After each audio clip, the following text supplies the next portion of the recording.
ലൂക്കാച്ച, നമ്മുടെ അന്നന്റെ വിവരങ്ങളൊന്നും അറിഞ്ഞില്ലല്ലോടാ. ഇനി പോയിട്ട് വരട്ടെ ചാച്ച, എന്നിട്ട് ചെന്ന് കാണാം. എന്നാ പിന്നെ യാത്ര പറയുന്നില്ല ഉദക്കുട്ടി. ഒക്കെ നോക്കി നടത്തിക്കോണം, ഞാനില്ലെങ്കിലും. ഇറങ്ങാം ചാച്ച. ശരി എന്നാ.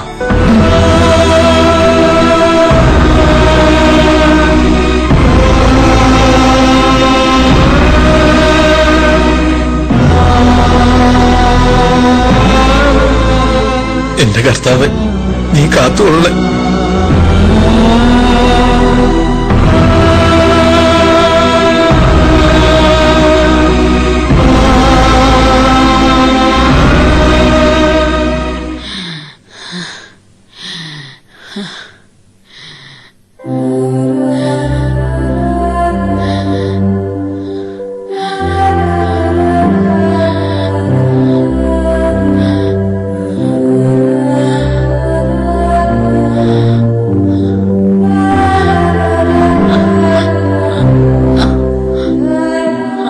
പേടിക്കണ്ട ഗുരുത്തിയമ്മ, കർത്താവ് ഒന്നും വരുത്തിയല്ല.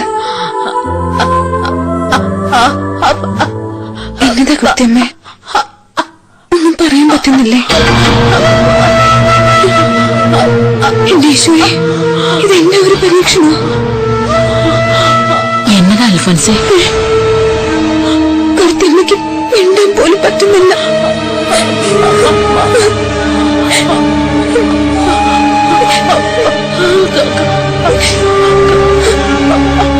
മദറേ,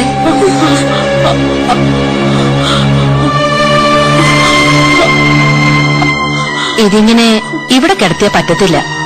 പിന്നെ കാര്യം ഗുരുത്തിയമ്മയാ, എന്നാലും പകർച്ചപ്പനിയില്ലയോ? മഠത്തില് കിടത്താതിരിക്കുന്നതാ നല്ലത്. മനസ്സിലായില്ല.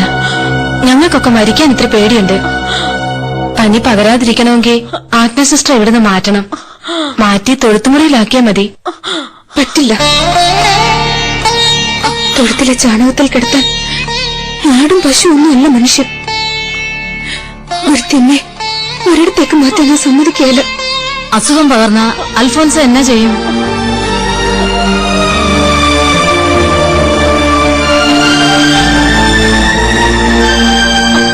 നിങ്ങൾക്കാർക്കും പകരില്ല. ഞാൻ ഈ വാതിലടച്ചോളാം.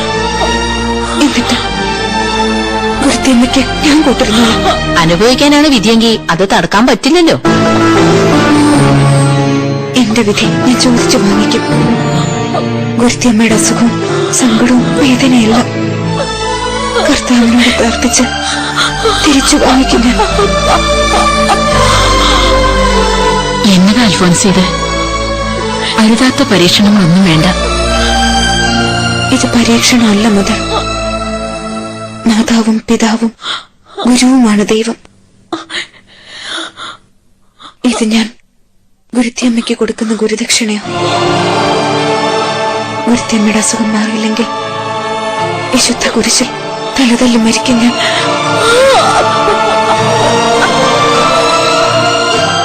എന്റെ കർത്താവ് ദുഃഖവും ദുരിതവും രോഗവും എനിക്ക് തരും.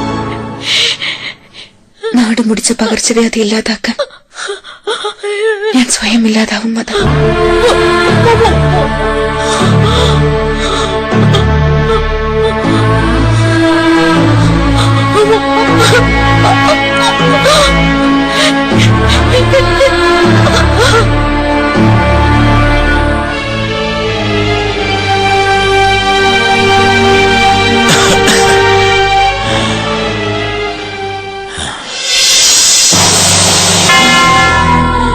പനിച്ചു വിറയ്ക്കുന്നുണ്ടല്ലേ? ഞാൻ മാത്രമല്ല, ഈ നാട് മുഴുവനും. എല്ലാം സുഖപ്പെടും. എല്ലാ വ്യാധികളും മധ്യസ്ഥ പ്രാർത്ഥനയിലൂടെ അൽഫോൻസ ഏറ്റെടുക്കും. ഒരാളെയല്ല, ഒരു നാടിനെയുമല്ല, ദേശങ്ങളെ രക്ഷിക്കാൻ അവളുടെ പ്രാർത്ഥനയ്ക്ക് കഴിയും. വിശ്വസിക്കുക, വിശ്വസിച്ച് പ്രാർത്ഥിക്കുക.